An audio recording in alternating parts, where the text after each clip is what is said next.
ছোটবেলায় দেখেছি দস্তাকচুর পাতা এভাবে ভর্তা করতো আমার দাদি, আমার মা, আমার শাশুড়িকেও দেখেছি। আর এত মজা হতো যে ওটা দিয়ে ভাত খাওয়া হয়ে যেত। আর মিমের বাবার ভর্তা ভীষণ পছন্দ, যে কোনো ভর্তা। আর দস্তাকচুর পাতা ভর্তা হলে তো আর কোনো কথাই নেই। তো আজকে আমি চিংড়ি মাছ দিয়ে দস্তাকচুর পাতা ভর্তা করব। তো কিভাবে করব সেটাই আপনাদের সাথে শেয়ার করব।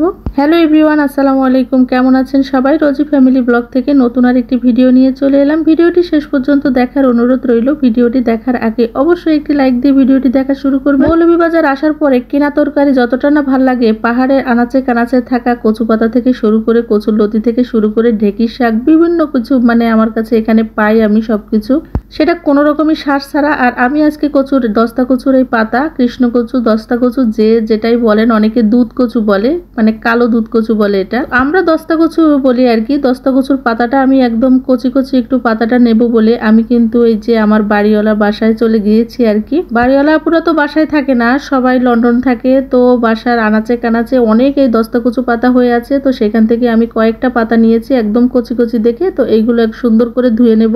দেখতেই পাচ্ছেন পাতাগুলো কতটা কচি, আমি সুন্দর দেখে একদম কচি কচি পাতা হলে ভালো হয়। আর এই পাতাগুলো আপনি কাঁচাও যদি ভর্তা করে খান তো একদমই গাল চুলকাবে না। কৃষ্ণ কচুটা চুলকানোর কোনো রকম কোনো সম্ভাবনা নেই, কিন্তু এই কৃষ্ণ বনের দস্তা কচু আরেকটা আছে যেটা কালো না, সেটাও অনেক সময় চুলকায়, কিন্তু এই কচুটা এই কচুর পাতা ডাটা কোনো কিছুই কিন্তু গাল চুলকায় না। আমি পাতাগুলো ধুয়ে নিয়েছি, পানি ঝরিয়ে নিয়েছি। এগুলো আমি এখন বড় থেকে ছোটগুলো পর্যন্ত আলাদা করে সুন্দর করে সাজিয়ে নিয়েছি আর কি। চিংড়ি মাছগুলো এমন ভাবে বেঁচেছি কোনো রকম কোনো খোলা রাখিনি। আর এর ভিতরে আমি গোটা গোটা রসুন দিয়ে দিয়েছি, তারপরে কাঁচামরিচ দিয়ে দিয়েছি, তারপরে লবণ দিয়ে, হলুদ দিয়ে, তারপরে এর ভিতরে বেশি করে সরিষার তেল দিয়ে ভালো করে মাখিয়ে নেব।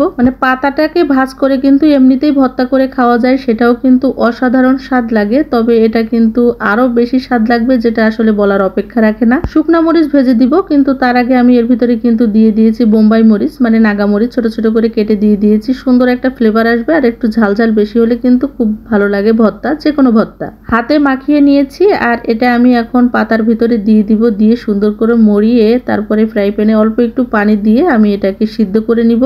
ছোটবেলা দেখেছি ভাতের পাতার সাথে ভালো করে বেঁধে সুতা দিয়ে বেঁধে তারপরে ভাতের ভিতরে দিয়ে দিত। তবে ভাতটা একটু কালো হয়ে যায়, তো এই জন্য আমি আলাদা করে ভাপ দিয়ে নিব আর কি। যাদের বাড়িতে দস্তা কচু গাছ আছে অথচ পাতা ভর্তা এখনো এইভাবে খাননি কেউ, অবশ্যই একটাবার হলো ট্রাই করে দেখবেন। দেখতেই পাচ্ছেন দেখতে কতটা লোভনীয় হয়েছে, তাহলে খেতে কেমন লাগবে আপনারাই চিন্তা করেন। আর ভর্তা তো যে কোনো ভর্তা ভালো লাগে, আর এইভাবে করলে তো আর কোনো কথাই নেই। তো আমি একটু অল্প একটু পানি দিয়ে দিয়েছি আর এইভাবে উল্টেই দিচ্ছি। তারপরে এইভাবে দিলে কিন্তু পাতাটা আস্তে করে হয়ে যাবে আর কি, সিদ্ধ হয়ে যাবে, আর এটা কিন্তু পড়বে না। একটু করে উল্টিয়ে দেব। আর পানিটা মোটামুটি একদম শুকিয়ে গেলে, একটু লাগা লাগা মতো হয়ে গেলে তারপরে কিন্তু আমি এটাকে নামিয়ে নিব। শহরে বসে গ্রামীণ স্টাইলে এই পাতা দস্তা কচুর পাতা ভর্তাটা চিংড়ি মাছ দিয়ে যে কি পরিমাণে স্বাদ হয়েছিল সেটা আমি আপনাদের সাথে বলে বোঝাতে পারবো না।